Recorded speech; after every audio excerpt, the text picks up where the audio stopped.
कारसाज हादसा केस की एक CCTV close circuit television footages forensic जांच के लिए पंजाब भेजी गई है। मुलजिमा नताशा दानिश को अपनी टोयोटा लैंड क्रूज को लापरवाही से चलाने और 19 अगस्त को एक हादसे में 60 साल इमरान आरिफ और उसकी बेटी 22 साल आमना को कत्ल करने और 3 दीगर को जख्मी करने के इल्ज़ामात में मुकदमा दर्ज करके गिरफ्तार किया गया है।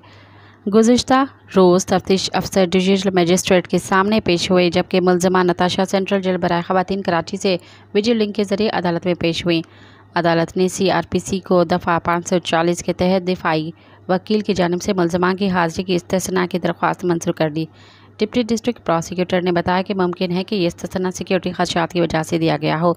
समाअत के दौरान तफ्तीशी अफसर ने अदालत को बताया कि सूबाई मोटर व्हीकल आर्डीनेंस 1965 के सेक्शन